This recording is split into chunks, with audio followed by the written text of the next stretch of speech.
नमस्कार, आप देख रहे हैं हल्ला बोल। आपके साथ मैं हूं अंजना ओम कश्यप। आज बात कोरोना के घटते हुए मामलों के बीच उस सियासी राशन पानी की जिसको लेकर तमाम राजनीतिक पार्टियां एक दूसरे पर हमला कर रही हैं। सोचिए जरा, कोरोना के केसेस जरूर राजधानी में कम हो रहे हैं, लेकिन सियासी पारा आखिर क्यों बढ़ता जा रहा है? वो इसलिए क्योंकि जो राशन पानी की योजना लेकर केजरीवाल सरकार आई है, जो राशन पानी लोगों के घरों तक पहुंचना है, उस पर सियासी राशन पानी वाली लड़ाई शुरू हो गई है। हम आपको समझाते हैं दरअसल हुआ क्या। अरविंद केजरीवाल एक राशन पानी, घर घर राशन पानी जो राशन योजना है उसको लेकर आए। अब घर घर राशन वाली इस योजना को एलजी ने अस्वीकार कर दिया। दलील उन्होंने यह दी कि केंद्र सरकार ने इसकी मंजूरी नहीं दी है, इसलिए घर घर राशन वाली ये योजना नहीं चलेगी। ऐसे में अब आम आदमी पार्टी की सरकार का यह कहना है कि बीजेपी राशन माफिया के साथ खड़ी है।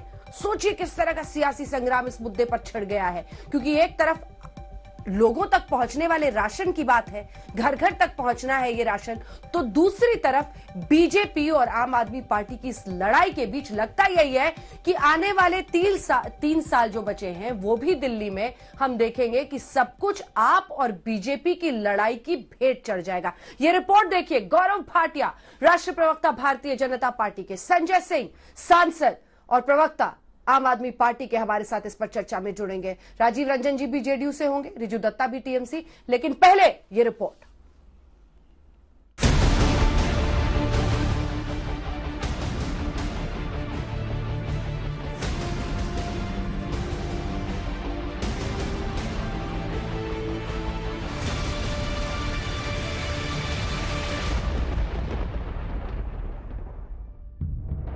शहर एक दिल्ली, लेकिन इस शहर में सत्ता और शक्ति के दो केंद्र, मुख्यमंत्री अरविंद केजरीवाल और उपराज्यपाल अनिल बैजल। दोनों में अदावत की कहानी अब पुरानी हो चली है, जिसमें ताजे विवाद का छौंक लगा है घर घर राशन योजना को एलजी की ओर से रेड सिग्नल मिलने पर। केजरीवाल की महत्वाकांक्षी योजना पर ऐसा ब्रेक लगा कि सियासत की रेलगाड़ी एक बार फिर बेपटरी होकर फिलहाल दाएं बाएं भागने लगी है। दिल्ली सरकार की घर घर राशन योजना अगले सप्ताह से लागू होने वाली थी, लेकिन उसके एन पहले एलजी की नामंजूरी ने केजरीवाल को शायद प्रेस कॉन्फ्रेंस करने पर मजबूर कर दिया, जिस पर बीजेपी ने भी तुरंत पलटवार किया। दिल्ली में अगले हफ्ते से घर घर राशन पहुंचाने का काम शुरू होने वाला था।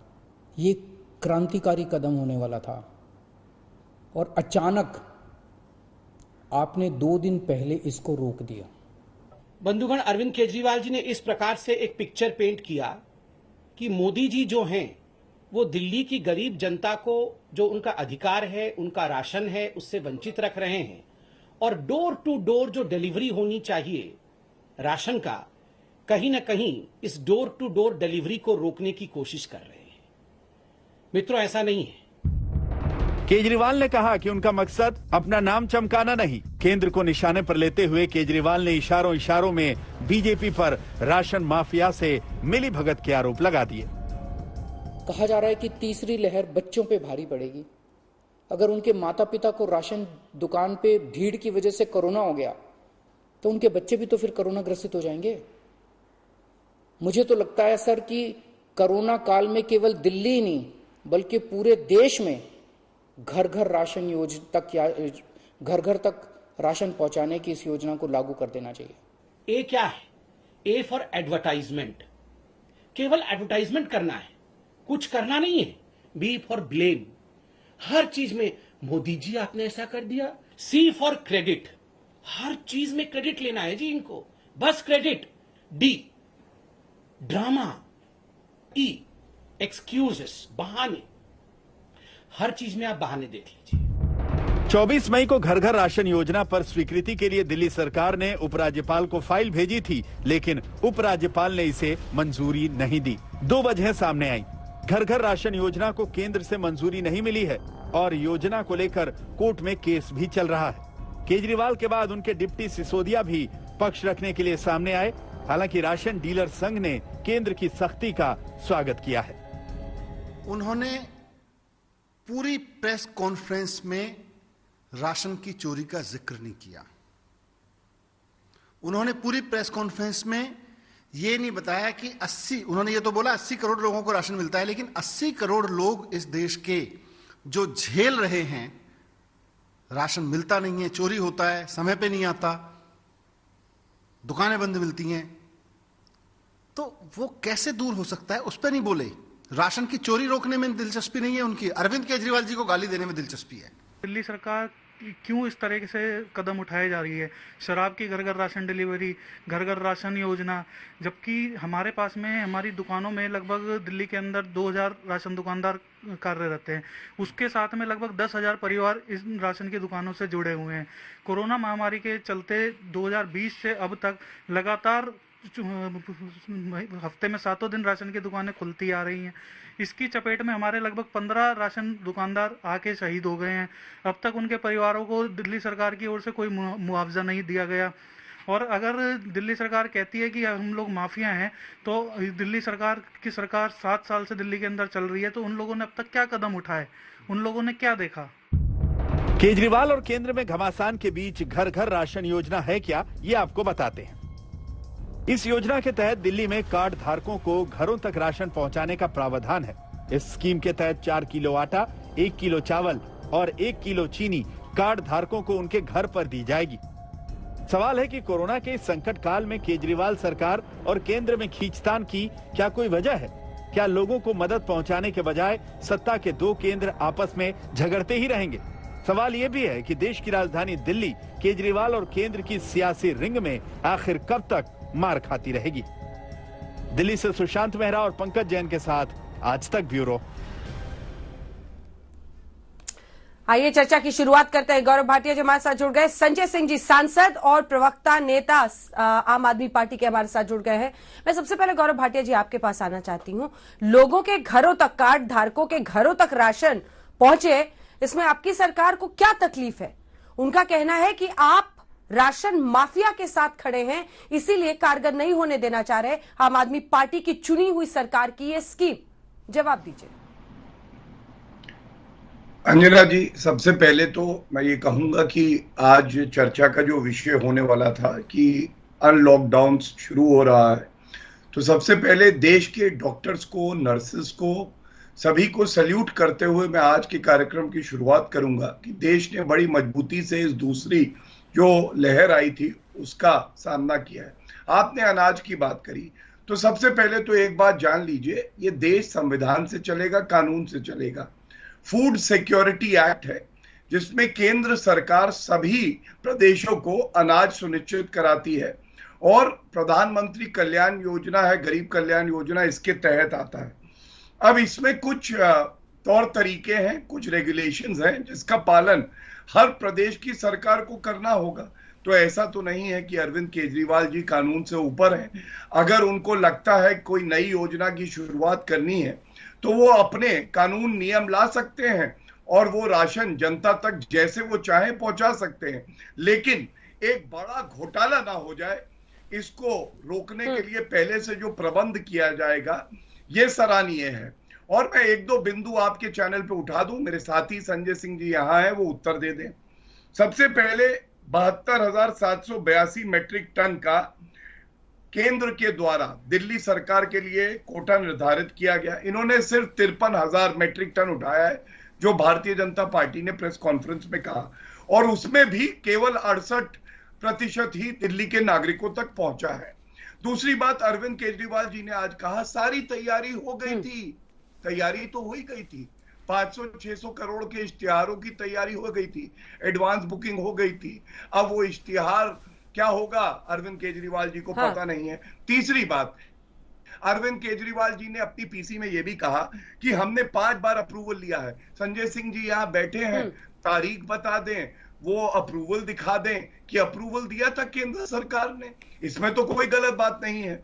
और चौथी बात, मैं इतना ही कहूंगा, ये जो बड़ी मजबूती से नरेंद्र मोदी जी के नेतृत्व में लड़ाई लड़ी जा रही है, आप देखिए, इनको नागरिकों की चिंता है। ये तो तथाकथित किसानों को दिल्ली में बुला के लंगर लगवा रहे थे, और हमारी जिम्मेदारी है कि इस बार हम पूरी तैयारी करे रहें, और इसीलिए जो कदम उठाए गए हैं, अनाज हर आदमी तक पहुंचे, लेकिन घोटाला ना हो, ये रोकने की जिम्मेदारी भी हमारी है। ठीक है, घोटाला ना हो ये रोकने की जिम्मेदारी है, और साथ ही केंद्र सरकार ने कब मंजूरी दी थी, तारीख वो पूछ रहे हैं। तारीख कैसे बताइएगा? 4 पॉइंट्स पर संजय जी उन्होंने सवाल पूछा है, और इसी के साथ ये भी जवाब दीजिएगा कि क्या इसी वजह से कह देने का कि पूरा राशन माफिया एक चलता है, क्योंकि जो ट्रेडर्स हैं उनको इस पर काफी नाराजगी है। तमाम बिंदुओं पर संजय जी आपका जवाब।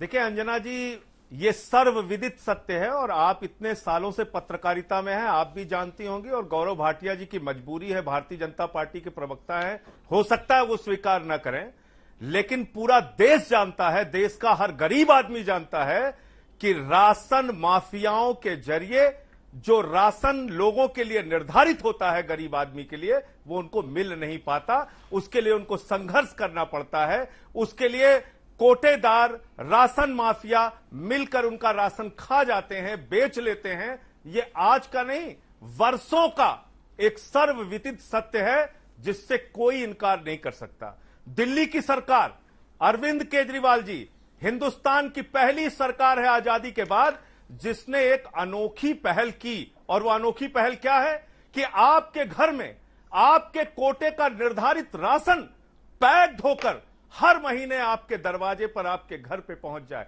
इससे अच्छी योजना पूरे हिंदुस्तान के लिए कोई नहीं हो सकती। इसकी सराहना करनी चाहिए थी मोदी जी को, इसकी सराहना करनी चाहिए थी भारतीय जनता पार्टी को, इस योजना को पूरे देश में लागू करना चाहिए था। लेकिन बहुत अफसोस के साथ मुझे कहना पड़ रहा है कि जो राशन माफिया इस देश के करोड़ों लोगों का अनाज लूटते रहे हैं, उनके दबाव में आके भारतीय जनता पार्टी की सरकार बार बार इस योजना में अड़ंगा और रोक लगाने की कोशिश कर रही है। आपने सवाल पूछा, इस मुद्दे पर आपका जवाब था कि साहब, क्वेश्चन आपका था हमसे अप्रूवल नहीं ली गई। मैं तारीखें बता दे रहा हूं आपको। चिट्ठी लिखी गई 2019 में 4 फरवरी को, आपको चिट्ठी लिखी गई 4 मार्च 2020 को, आपको चिट्ठी लिखी गई 17 जून 2020 को, आपको चिट्ठी लिखी गई 19/11/2020 को, आपको चिट्ठी लिखी गई 3/12/2020 को। इतनी चिट्ठियां इसी एक योजना को, घर घर राशन पहुंचाने की योजना के लिए आपको चिट्ठियां लिखी जाती हैं, बार बार आपसे अप्रूवल मांगा जाता है, बार बार आपसे अनुरोध किया जाता है। और इतना भी नहीं, जिसका जिक्र आप कर रहे हैं, बार बार ये सहारा क्या ले रहे हैं, ये कर रहे हैं कि राशन के दुकानदार कोर्ट चले गए। अरे भाई, कोर्ट ने स्टे दिया क्या? क्या इस देश में आपकी सरकार के खिलाफ कोई कोर्ट में चला जाएगा तो आप उसके खिलाफ कोई जो योजना आप अपनी बना रहे हैं उसको रोक देंगे क्या? ऐसा कहीं भी आपने सुना है? आपका एक हास्यास्पद तर्क है, और कम से कम गौरव भाटिया तो वकील हैं। कोर्ट जाने से कोई योजना नहीं रुकती, उस पर हाई कोर्ट ने स्टे नहीं लगाया अंजना जी। और इससे भी आगे की बात मैं बता रहा हूं, हाई कोर्ट में जब केंद्र सरकार का पक्ष पूछा गया तो केंद्र सरकार ने हाई कोर्ट में कोई आपत्ति नहीं की। तो मुझे समझ में नहीं आता, राशन माफियाओं के किस दबाव में, राशन माफियाओं से क्या डील करके, राशन माफियाओं से अंदर खाने क्या सेटिंग करके आप दिल्ली के गरीब लोगों का अनाज उनके घर पर, उनके कोटे पर निर्धारित अनाज उनके घर पर पहुंचने से रोक रहे हैं। ये से आज इस फैसले से पूरा देश शर्मिंदा है कि 56 इंच वाले देश के बहादुर प्रधानमंत्री राशन माफियाओं के आगे झुक गए, और वो राशन माफियाओं के आगे घुटने टेककर उन्होंने इस योजना पर रोक लगा दी। देखिए अंजना जी, मैंने बहुत गौरव भाटिया जी जवाब दीजिए। बिल्कुल। कहीं भाव जो आ रहा है, एक सेकंड सवाल सुन लीजिए, भाव जो आ रहा है वो ऐसा आ रहा है ना कि ना तो मैं खुद ही मिठाई खाऊंगा ना खाने दूंगा। सवाल यह है कि अगर एक ऐसी स्कीम है जो कि वाकई कोई भी सुनेगा तो कहेगा अच्छा है, कम से कम इससे जो दिक्कतें आ सकती है वो रुक जाएंगी। यही लड़ाई है ना, डायरेक्ट बेनिफिट ट्रांसफर आपकी सरकार क्यों कर रही है पैसों का, ताकि सीधा लोगों के खाते में जाए। ऐसे में अगर सीधा राशन जाए तो आपको लग रहा है कि वाहवाही कहीं मार्क्स ना बन जाए केजरीवाल सरकार के, ये डर सता रहा है क्या?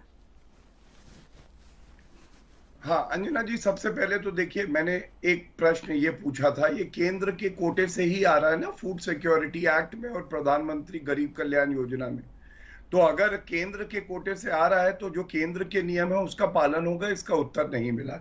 दूसरा, मैंने अनुमति की तिथि मांगी थी, प्रेम पत्र कितने लिखे इसके बारे में मैं नहीं कहा था। अनुमति, और हाँ, आपने सही कहा संजय भाई, मैं वकील हूं तो मैं आपको बता दूं, प्रेम पत्र लिखने में प्लीज ये संवेदनहीनता संजय है। जी, अपने गरीबों के लिए चिट्ठी लिखी जाए उसको प्रेम पत्र कह रहे हैं आप। अपने समय में अंजना जी, आपको प्लीज। कम से कम अंजना संवेदनशीलता जी, दिखानी ये चाहिए। ठीक नहीं। गरीबों ये के राशन तरीका के लिए ठीक चिट्ठी है। लिखी जाए, उसको आप प्रेम पत्र ये करके तरीका उसको ठीक है आशास्पद बना संजय रहे हैं। जी, ये तरीका ठीक नहीं है। संजय जी मैं आऊंगी आपके पास, आप इस पर रिबटल दीजिएगा, उनको पूरा कर लेने दीजिए, मैं फौरन आऊंगी सर। बोलिए गौरव जी। मैंने बिल्कुल स्पष्ट एक बात पूछी, किस दिन अनुमति मिली, वो आदेश और चिट्ठी का फर्क संजय सिंह जी सांसद है, जरूर जानते होंगे। आदेश दिखा दें, अभी तक बताया नहीं है। तीसरा, मैंने कहा मान लीजिए चलिए घर घर पहुंचाना है तो आप केंद्र से एक्स्ट्रा कोटा लेके एक नई योजना क्यों नहीं ले आते हैं, उसमें पहुंचाइए। चौथी बात अंजना जी, गरीबों के लिए राशन मिले, ये तो केंद्र सरकार ने सुनिश्चित किया है। जो राशन हम लोग दे रहे हैं 26,000 करोड़ का जो है राशन, और मुफ्त में मिलेगा 80 करोड़ गरीब जो हैं उनको, ये हमारी केंद्र सरकार की ही योजना है। और इससे पहले फेज 1 में जब लॉकडाउन लगा था तब भी हमने किया था। तो मैं केवल और केवल एक बात कहता हूं, ये बता दे संजय सिंह जी कि ये जो राशन केंद्र की सरकार दे रही है, ये पहुंचा हमारे नागरिक तक, दिल्ली के और गरीबों तक, ये कैसे सुनिश्चित करेंगे? कौन सा इन्होंने ऐसा सिस्टम बनाया है? और हाँ, एक हफ्ता बचा था, तैयारी मैंने बताया अपनी इमेज चमकाने की थी, इश्तिहार देने की थी, वरना आप इनसे पूछ लीजिए। देखिए, ये ऑक्सीजन पे इनका एक वक्तव्य है अरविंद केजरीवाल जी का। इन्होंने 27 अप्रैल को कहा 1 महीने में 46 ऑक्सीजन प्लांट में लगाऊंगा, और उसके बाद 5 जून को जब पूछा गया कि 1 महीना तो पूरा हो गया, तो इन्होंने कहा नहीं, अब अगले 1 महीने में 64 लगवाऊंगा। तो ये तो मुंगेरी लाल के हसीन सपने हैं। मैं भविष्य की तैयारी करता हूं, भविष्य जब वर्तमान में परिवर्तित होता है तो मैं फिर भविष्य की तैयारी करता हूं। ये कौन सी बात हुई? लेकिन अल्टीमेटली तो हर सरकार को, आपने मेरे सवाल का जवाब नहीं दिया गौरव जी। हर सरकार को ये आजादी तो है ही ना कि वो अपने तरीके से अपने स्कीम्स को ऑपरेट करे, फेलियर हो ना हो ये उनकी जिम्मेदारी और जवाबदेही होगी। आप नहीं तय कर सकते ना। एक इमेज बन गई आप लोगों की कि हर राज्य सरकार से भिड़ रहे हैं, हर राज्य सरकार से लड़ाई कर रहे हैं। मैं आपको उत्तर दे देता हूं तुरंत, मैं तुरंत इसके बाद फौरन आ रही हूं दे देता हूं। बिल्कुल। आप अंजना जी ये बताइए कि अगर केंद्र की योजना, केंद्र के कानून के तहत कोई कार्य होगा और प्रदेश सरकार को दिया जाएगा, तो केंद्र सरकार के नियम जो हैं, जो पार्लियामेंट का कानून है उसके तहत होगा, या दिल्ली की सरकार उसको पलट सकती है? और एक और उदाहरण दे दूं, प्रधानमंत्री किसान सम्मान निधि थी, पश्चिम बंगाल में लागू नहीं करी थी ममता बनर्जी ने, आपको याद होगा। तो क्या नुकसान तो किसानों का हुआ, लेकिन नियम बदल दे कोई प्रदेश की सरकार, ये संवैधानिक नहीं है। अपनी स्कीम लाए, अपनी योजना लाए, जो नियम रखेंगे वो मंजूर होंगे सबको। ठीक है, ठीक है। संजय जी अब जवाब देंगे। संजय जी जवाब दीजिए। और संजय जी ये भी बताइए कि क्या वाकई आनंद फानन में अपनी सरकार की छवि चमकाने के लिए और ये घर घर राशन हम पहुंचाएंगे, आप लोगों ने ऐसा बीड़ा उठा लिया जो कि मुमकिन नहीं था? वो कह रहे इश्तेहार चमकाने के लिए आप लोगों ने किया है। संजय जी, ये गौरव भाटिया जी जैसे समझदार आदमी इतने नादान क्यों बन रहे हैं? अरे भाई, राज्य के पास वितरण की व्यवस्था होती है, कैसे राशन को वितरित करना है ये राज्य सरकार का अधिकार है। इसमें आप कोई नियम जबरदस्ती नहीं लागू कर सकते। हम राशन को किस तरीके से वितरित करेंगे, इस पर अगर हम कोई नियम बना रहे हैं तो ये हमने कौन सा संविधान पलट दिया? राशन माफियाओं के खिलाफ अरविंद केजरीवाल खड़े हो गए तो कौन सा संविधान पलट दिया? राशन की चोरी दिल्ली में बंद हो जाएगी तो इससे संविधान को खतरा कहां से पैदा हो गया? घर घर लोगों का निर्धारित राशन कोटे का पैकेट में बंद होकर पहुंच जाएगा, इससे देश के लोकतंत्र और संविधान को खतरा कैसे पहुंच गया? और मैं आपसे अंजना जी एक जवाब खाली इनसे ले लीजिए। यह है इनका मैनिफेस्टो, यह है इनका मैनिफेस्टो तमिलनाडु का। तमिलनाडु के मैनिफेस्टो में भारतीय जनता पार्टी कह रही है कि हम घर घर राशन पहुंचाएंगे। यानी केजरीवाल जी की योजना ये तमिलनाडु में लागू करना चाहते हैं, दिल्ली में लागू नहीं करना चाहते। जहां तमिलनाडु में इनको 2 सीट मिली है वहां ये लागू करना चाहते हैं, दिल्ली में जहां एक पूर्ण बहुमत से चुनी हुई सरकार है उसको काम नहीं करने देंगे। ये इनका मैनिफेस्टो है, मेरा नहीं है। मैं उत्तर दे दूं। मैं कहिए तो आपको भी भेज दूं और कहिए तो गौरव भाटिया जी को भी भेज दूं। ठीक है गौरव जी, जवाब दीजिए। मैं ये तमिलनाडु में आप ये स्कीम चमका रहे थे और इनके यहाँ पर कह रहे घोटाला हो जाएगा। मैं बात दे दूं, देखिए ऐसा है, बड़े और आम ही आदमी पार्टी समझदार करेगी हैं तो घोटाला हो जाएगा। संजय सिंह जी बड़े समझदार हैं और नादानों वाली बातें करते हैं। संजय सिंह जी, आपने पहले मैनिफेस्टो खेलना चालू किया है, तो मैं आपको याद दिला दूं, अपना पंजाब का मैनिफेस्टो देखिएगा। आपने कहा था एपीएमसी एक्ट संशोधित करके और मंडी सिस्टम को समाप्त कर देंगे। जब केंद्र सरकार ने किया तो अपना ही मैनिफेस्टो, प्लीज मैं करूंगा संजय भाई बिल्कुल आज राशन पे ही करेंगे, लेकिन दोगला चरित्र बताना जरूरी होता है, वरना लोग भूल जाते हैं कि उनका मैनिफेस्टो क्या है। तो एपीएमसी एक्ट को आपने कहा कि हम हटाएंगे और बाद में जब संशोधित किया गया तो आपको दिक्कत हुई। अब मैं आता हूं आपके प्रश्न पे। अंजना जी, मैंने क्या बात कही? दोगला चरित्र तो इस देश के लोगों ने देख लिया गौरव जी, प्लीज दोगला चरित्र तो देख लिया। संजय भाई कि एक तरफ कहते हैं घर से मत निकलो, दूसरी तरफ कह रहा हूं ये अच्छा नहीं लग रहा, लोगों के कोरोना फैलाते हैं, देश के प्रधानमंत्री। दोगला चरित्र आपके बीच में नहीं बोल रहा हूँ, आप क्यों घबरा रहे हैं? ठीक है संजय जी, मैं फौरन आऊंगी, वो खत्म करें, मैं आ रही हूँ। राजीव रंजन जी, रिजू जी वेट ही कर रहे हैं अभी, जल्दी से गौरव जी बात पूरी कीजिए। देखिए तमिलनाडु में आप चमका सकते हैं, यहाँ पर घोटाला हो जाएगा दूसरी सरकार। मैंने आपसे क्या बात बोली, तमिलनाडु में भारतीय जनता पार्टी की सरकार बनती तो हम एक ऐसी योजना प्रदेश के जो हमारे अपने साधन है उससे लाते और सुनिश्चित करते कि राशन पहुंचेगा। जो केंद्र से राशन आएगा वो राशन तो उन्हीं नियमों से आएगा जो केंद्र सरकार और फूड सिक्योरिटी एक्ट कहता है। और दूसरी बात, आपने क्या व्यवस्था बनाई है?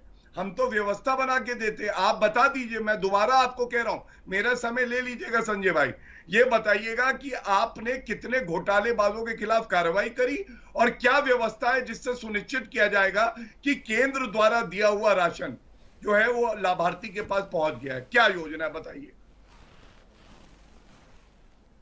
पूछ लीजिए, कोई बगल में खड़ा है तो मांग लीजिए। मैं जवाब दे दूं इनकी बात का? हाँ कीजिए। मैं जवाब दे दूं? हाँ संजय जी, पहली बात तो ये इनका दोगला चरित्र सामने ये आ गया कि ये तमिलनाडु पे जवाब नहीं दे पाए। केजरीवाल की यही घर घर पहुंचाने की राशन की योजना तमिलनाडु के मैनिफेस्टो में ये लागू करेंगे और कहेंगे कि नहीं नहीं साहब, हमारी सरकार बन जाएगी तो हम घर घर राशन पहुंचाएंगे। तो वहां घर घर राशन पहुंचाएंगे तो ये इनकी अलग योजना हो जाएगी। वहां अगर ये घर घर राशन पहुंचाएंगे तो संविधान का, लोकतंत्र का, देश की सरकार का उल्लंघन नहीं होगा। और अगर उसी राशन की चोरी को रोकने के लिए हम दिल्ली के अंदर राशन माफियाओं के तंत्र को तोड़ने के लिए दिल्ली के अंदर ये स्कीम ला रहे हैं, तो इसमें आपत्ति क्या है? मैं तो एक बड़ा विनम्र सा सवाल पूछना चाहता हूं। घर घर लोगों का राशन पहुंच जाए, उनके कोटे का राशन पहुंच जाए, इसमें इस देश में किसको आपत्ति हो सकती है? अपना एक मुझे बताइए ना अंजना जी, आप ही बता दीजिए, ये बता दे, कोई बता दे। तो एक गरीब आदमी इस देश का योजना क्यों नहीं लाते? केवल इश्तिहार देंगे 1000 करोड़ के, अपनी योजना नहीं ला सकते। और दूसरा मैंने कहा क्या अपनी पढ़ाई क्या इस देश में संघीय ढांचा नहीं है क्या?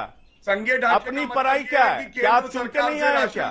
आपको भी जनता ने वोट दिया है ना, 1000 करोड़ के। आपके भी दिल्ली के लोगों ने वोट दिया है, 7 सांसद आपके जिताए। आपको संवैधानिक व्यवस्था नहीं पता है। राशन आप सांसद गरीबों को संवैधानिक पहुंचे, व्यवस्था को नहीं चाहते? सिक्योरिटी एक्ट देखा आपने? फूड सिक्योरिटी एक्ट क्या कहता है बताइए, चलिए कौन से प्रावधान है? बिल्कुल देखा, मैं आपको पूछ तो रहा हूं कि वितरण किसके जिम्मे है? राशन के वितरण की किसकी जिम्मेदारी है?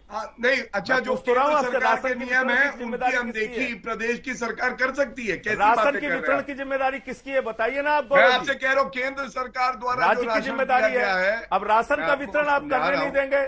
मैं मुफ्त में समझा देता हूँ आपको, आप सुनिए तो मेरी केंद्र सरकार का दिया हुआ, एक सेकंड संजय जी, एक सेकंड गौरव जी, केंद्र का दिया हुआ राशन जो आप कह रहे हैं वो केंद्र का राशन नहीं है, लोगों का ही है ना, दिल्ली वालों का है।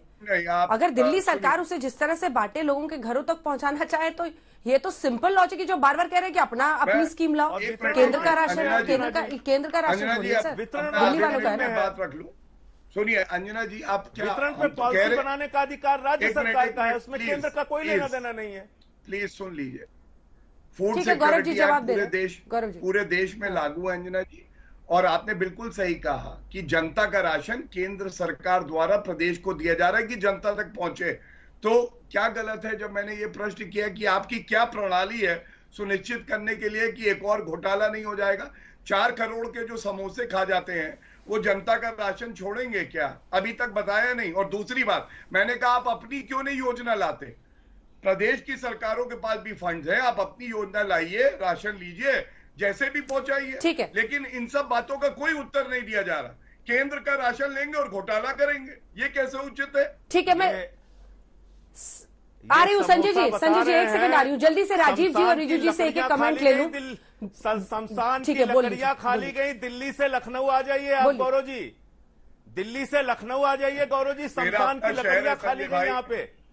मेरा अपना शहर है, नोवेल्टी के बाहर पीपी किट का पैसा खाली, इसीलिए तो मैं आपको बता रहा हूँ। मेरा भी उत्तर प्रदेश ही घर पड़ता है सुल्तानपुर, आप आ जाइए। मैं तो लखनऊ शमशान की लकड़ियां खाली गई, प्रयागराज में भी खाली गई। योजना क्यों नहीं लाती? आ जाइए। नहीं, आप लोग oximeter, thermometer, PP kit, cylinder, मदिरा घर सबका पैसा यहाँ खा लिया गया। मदिरा घर आइए, थोड़ा चिंता ना, और ये इसी प्रणाली से रुकेगा ये राशन। ठीक है, ये चर्चा लिए चलेंगे कि क्या अपनी स्कीम को दिल्ली को लानी चाहिए और ऐसा क्यों कह रही है केंद्र सरकार। लेकिन एक बार राजीव जी को और रिजू जी को दिखाइए। राजीव जी, क्या इसका कोई जस्टिफिकेशन है सर? मतलब घर घर राशन तो एक अच्छी स्कीम है ना, कि लोगों तक पहुंचे। यही तो कोशिशें होनी चाहिए ना सरकारों की, कि बिचौलिए खत्म हो, जो बीच में पिल्फ्रेशन हो जाता है, जो लोगों तक नहीं पहुंचा उसको बंद करना। क्या उसको नामंजूरी करना? ऐसा लग रहा है जैसे केंद्र सरकार वेंजेंस के साथ एक्ट कर रही है राज्य सरकार के खिलाफ, सबके साथ झगड़ा। अगर देखिए, सबसे पहली बात तो ये है कि केंद्र बनाम राज्य का मसला नहीं है, ये दो ऐसे राजनीतिक दलों के बीच का द्वंद्व है जिन्हें दिल्ली विधानसभा में खुद को साबित करना है। और मुझे लगता है कई बार विवाद चुनाव और चुनाव से जुड़े हुए जो वोट को लेकर के जो नजरिया होता है, उससे भी कई बार इस तरह के बयान आते हैं। इसमें कहीं दो राय नहीं है कि एक राज्य के तौर पर दिल्ली सरकार को लोगों तक दोष रहित तरीके से राशन पहुंचाने का अधिकार है, और संघीय ढांचे में राज्यों को जो अधिकार दिए गए हैं उन अधिकारों का प्रयोग आप पार्टी अगर कर रही है तो निश्चित तौर पर यह बिल्कुल सही है। आदर्श स्थिति ये जरूर हो सकती थी कि जिन पत्रों का आपने हवाला दिया, अगर इस बीच में इस पूरे मॉडल को लेकर के आप केंद्र सरकार के साथ समन्वय करते, बातचीत करते, तो ये ज्यादा बेहतर होता। लेकिन चुनाव की राजनीति में जब हम ठीक है और निश्चित आप इसमें चुनावी पॉलिटिक्स देख रहे हैं। रिजू जी, बंगाल में तो चल रहा है ये घर घर योजना, राशन योजना, घर घर राशन योजना चल रहा है। अंजना जी, देखिए बंगाल में सफलता से चल रहा है, कोई घोटाला तो नहीं हो रहा है, या बाद में पता चलेगा? बिल्कुल सफलता से चल रही है अंजना जी। और ये योजना तो हमारे जो इलेक्शन मैनिफेस्टो था उसमें भी मेंशन किया हुआ था। हम लोग तो जो बोलते हैं वो करते हैं। हम लोग तो ये नहीं बोलते कि फ्री में वैक्सीन बांटेंगे मैनिफेस्टो में, फिर ना बिहार ना बंगाल कहीं वैक्सीन नहीं मिलता। मैं बहुत प्यार से गौरव जी को सुन रहा था। अंजना जी, एक सेकंड सुन लीजिए। और उन्होंने 2 शब्दों का यूज किया है, तैयारी, भविष्य। वैक्सीन पर बिहार में उनकी तैयारी कोई मतभेद उभर करके नहीं, उनका क्या तैयारी था? तो दिल्ली सरकार के घर घर राशन योजना को लेकर, राशन पानी लेकर राजनीतिक पार्टियां एक दूसरे पर चढ़ाई कर रही हैं। जी हां, गौरव भाटिया बीजेपी की तरफ से हैं और संजय सिंह जी लगातार आम आदमी पार्टी की तरफ से सांसद जी बने हुए हैं। तो आपसे मेरा सवाल है संजय जी, क्या राजीव जी की बातों में दम नहीं है? क्या ये महज राजनीतिक चुनावी लड़ाई का हिस्सा नहीं है? बीजेपी वर्सेस आप, हर मुद्दे पर कोई बीच का रास्ता, सहमति का रास्ता निकालने की कोशिशें ही नहीं होती। अच्छा, देखिए, मैं सबसे पहले तो राजीव रंजन जी का धन्यवाद करूंगा कि उन्होंने मेरी बात का समर्थन किया कि कोई भी राज्य अपने राज्य में राशन को कैसे वितरित करेगा, यह उस राज्य सरकार का अधिकार है। ये स्पष्ट तौर पे वो भी मान रहे हैं कि राज्य सरकार इसके लिए नीति योजना बना सकती है। हमको इनसे किसी प्रकार की कोई परमिशन लेने की जरूरत नहीं है। बावजूद इसके 5-5 चिट्ठियां मैंने तारीख सहित आपको बताई कि किस किस तारीख को इनको भेजी गई। दूसरी बात, मैं पूछना चाहता हूं कि इस दौर में जब आप डिजिटल इंडिया की बात करते हैं, पिज्जा घर आ सकता है, हर एक सामान की होम डिलीवरी हो सकती है, तो भैया गरीब के राशन की होम डिलीवरी क्यों नहीं हो सकती? उसको पैक्ड राशन जितना उसके कोटे का है वो मिल जाए, इसमें क्या आपत्ति है? इसमें किसको आपत्ति हो सकती है? इसमें सिर्फ और सिर्फ राशन माफियाओं को आपत्ति हो सकती है। इसमें सिर्फ और सिर्फ राशन माफियाओं का साथ देने वालों को आपत्ति हो सकती है। और मुझे लगता है भारतीय जनता पार्टी को और मोदी जी को अपना नारा बदल लेना चाहिए। इनको अपना नारा कर लेना चाहिए, अब की बार झगड़ा वाली सरकार। ये कभी महाराष्ट्र से लड़ेंगे, कभी बंगाल से लड़ेंगे, कभी झारखंड से लड़ेंगे, कभी दिल्ली से लड़ेंगे। और केजरीवाल जी से तो पता नहीं इनको कितनी परेशानी है। कोई भी योजना अगर जनहित में वो लेके आते हैं, उसमें समर्थन और सहयोग नहीं देना है। अरे भाई, इस देश में संघीय ढांचा है, राज्यों का सहयोग और समर्थन नहीं करना है।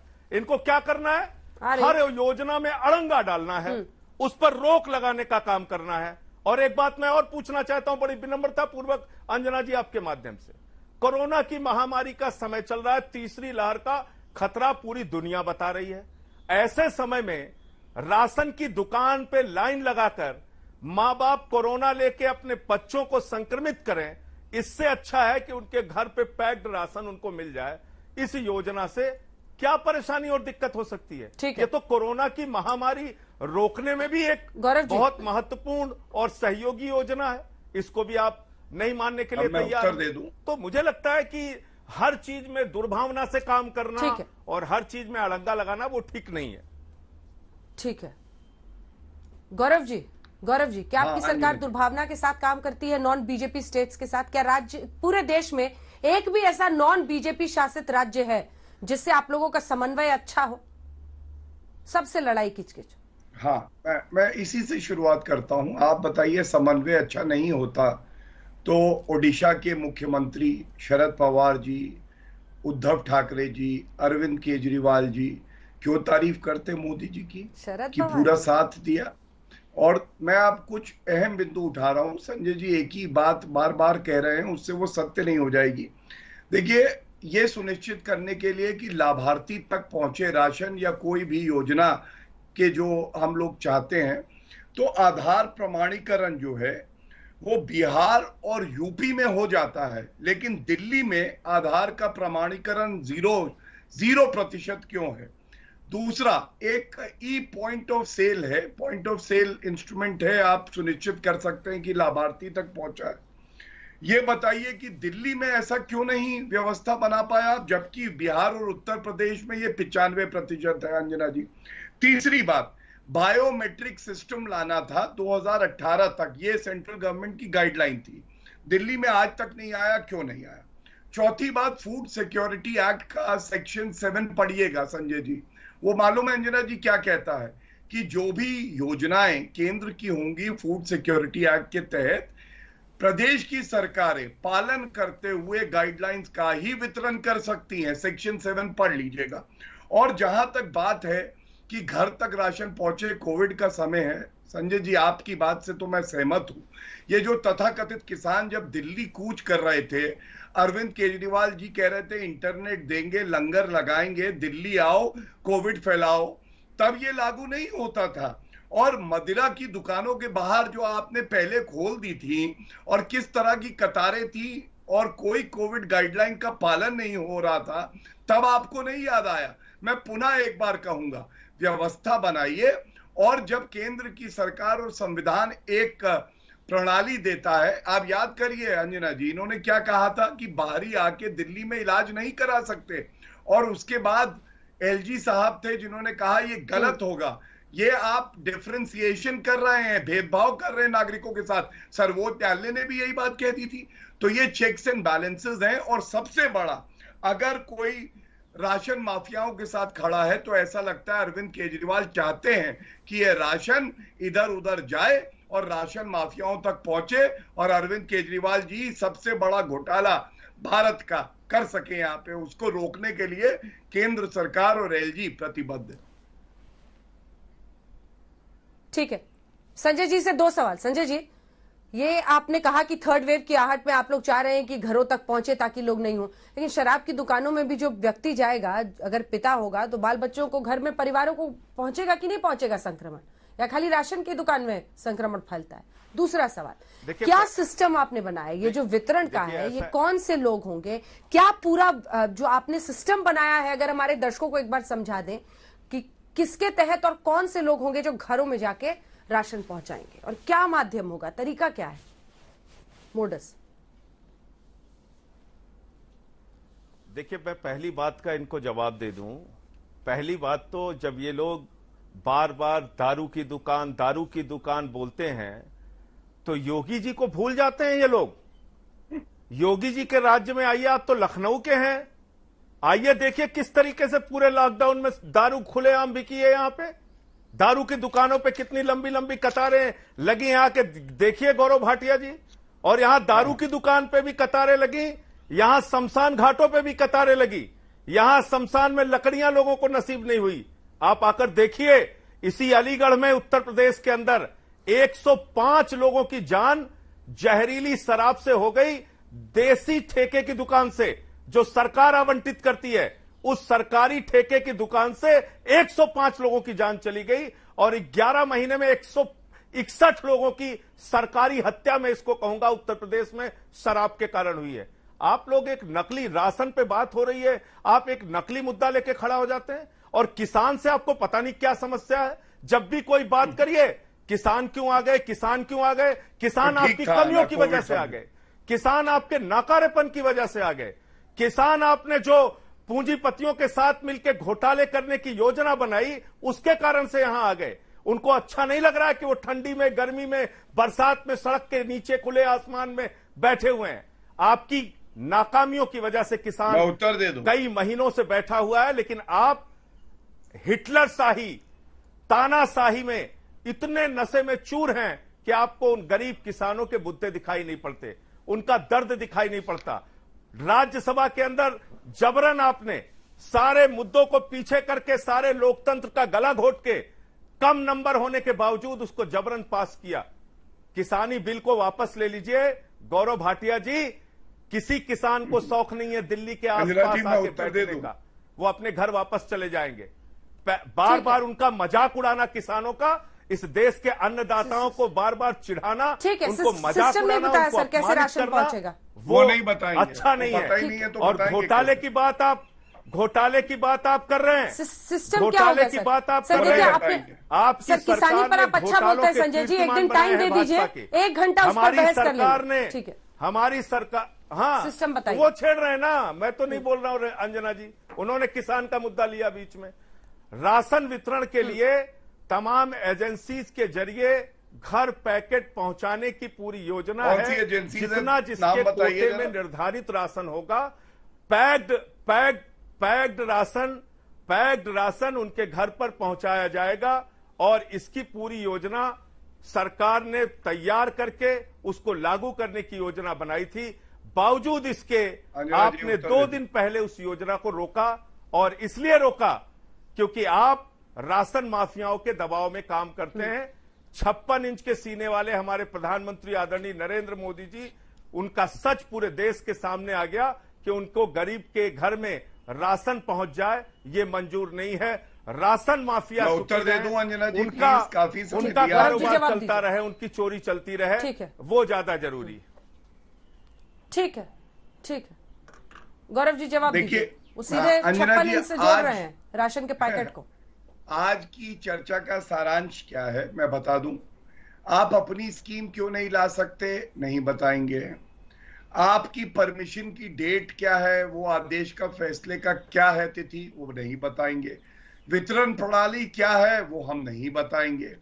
लेकिन जैसे मोहल्ला क्लिनिक बहुत सफल थे। जब कोविड आया तो मोहल्ला क्लिनिक कहीं पता ही नहीं चले। खुद न्यायालय में इन्होंने कहा मोहल्ला क्लिनिक में तो और संक्रमण फैलेगा। जैसे 30,000 बेड बनेंगे, लेकिन वो जब कोविड की दूसरी लहर आई तो दिखाई नहीं दिए। जैसे हर बेड पे ऑक्सीजन पहुंचना था दिल्ली में, लेकिन केंद्र की सरकार को देना पड़ा, वैसे ही ये है। और मैं उत्तर प्रदेश पे एक बात आपको बता दूं, क्योंकि मेरा अपना प्रदेश है, मैं लखनऊ से ही आता हूं। 3.5 लाख टेस्ट 24 घंटे में वहां हो रहे हैं। 5 करोड़ टेस्ट अभी तक हुए हैं। योगी आदित्यनाथ जी हर जिले में खुद गए हैं, और उत्तर प्रदेश की आबादी दिल्ली की आबादी से करीब 11 गुना है। 17 लाख संक्रमण के मामले उत्तर प्रदेश में आए हैं, और 14.5 लाख करीब 90% उस आंकड़े के दिल्ली में आए हैं। तो कौन सा यूपी मॉडल सफल है या केजरीवाल हो रहे हैं? संजय भाई बीच में आप मत फर्जी नंबर लिख के सब टेस्ट किया जा रहा है, बीच में मत बोला करिए, अच्छा नहीं लगता। हाँ, मैं आपको एक बात और कह दूं, मैं अपनी बात पूरी कर लूं, फिर आप बताइएगा प्लीज। मैं इतना ही कहूंगा, देखिए ईश्वर ने किसी को 56 इंच की छाती दी है, किसी को 6 इंच की छाती दी है। बार बार 56 इंच की छाती वाले से द्वेष भावना रखना अच्छी बात नहीं है। जनता की सेवा करिए, केंद्र सरकार आपकी पूरी सहायता और सहयोग देगी, लेकिन घोटाला हम नहीं होने देंगे। जो कानून है नियमबद्ध तरीके से आपको चलना पड़ेगा। ठीक है, जवाब दीजिए संजय जी, फाइनल जवाब। देखिए, ये रोना धोना विक्टिम कार्ड कब तक? घर घर पहुंचाने की योजना हरियाणा में, एक मिनट, हरियाणा में इन्होंने लागू किया है यही घर घर पहुंचाने की योजना। ये एक जिले की डिटेल है, आधार मैं आपको कहिए और गौरव भाटिया जी को दोनों को भेज देता हूं। बताइए संजय जी, मैं आधार 1 मिनट भाई, कैसे अब आप जैसे ही आप फंसते हैं बोलने नहीं देते, ये एक अच्छा तरीका है। तमिलनाडु के मैनिफेस्टो संजय जी पूरा नहीं बोलने देंगे। संजय जी हरियाणा में आप यही योजना लागू कर रहे हैं, आप नहीं बोलने देंगे। हरियाणा में यही योजना, ये एक जिले का मैं आपको डिटेल दिखा रहा हूं। ये वहां पे लागू कर रहे हैं राशन की होम डिलीवरी, वहां पे सब कुछ ठीक है, सारे नियम कानून संविधान लोकतंत्र मोदी जी की मर्यादा सब कायम है। दिल्ली में उल्लंघन हो जाता है। मैं आपसे सिर्फ एक चीज पूछना चाह रहा हूं, लोगों के घर में पैक्ड राशन, गरीब आदमी के घर में उनके कोटे का निर्धारित राशन पहुंच जाए, इसमें किसी को क्या आपत्ति हो सकती है? अंजना जी उत्तर दे दूं, मैं यही तो आपसे पूछना चाह रहा हूं, उसका आप एक बार भी आप जवाब सिर्फ एक लाइन में वक्त खत्म हो चुका है। वक्त खत्म हो चुका है, अब मैं वक्त खत्म हो चुका है। एक लाइन में जवाब आपको दिखा, वो कह रहे हैं घर राशन पहुंचे, क्या प्रॉब्लम है? 1 घंटे में कोई नहीं समझ पाया। बाबा जी के राज में अंजना जी इसका जवाब एक लाइन में गौरव, जल्दी से। आधार बेस्ड प्रमाणीकरण दिल्ली में 0% क्यों है? बायोमेट्रिक सिस्टम जो 2018 में आना था, क्यों आप नहीं लाए? प्रणाली क्या होगी आप खुद नहीं बता पा रहे। घोटाला करना चाहते हैं, घोटाले को रोकने का फर्ज हमारा है। और e point of sale machine जो बिहार और उत्तर प्रदेश में 95% इस्तेमाल हो रहा है, अभी स्कीम शुरू हुआ नहीं सर, और आपको घोटाला दिखने लगा। खैर जो भी है, इतना तय है कि दिल्ली में ये बीजेपी वर्सेस आपकी लड़ाई में कि आगे की 3 साल भी ऐसे ही उलझे रहेंगे।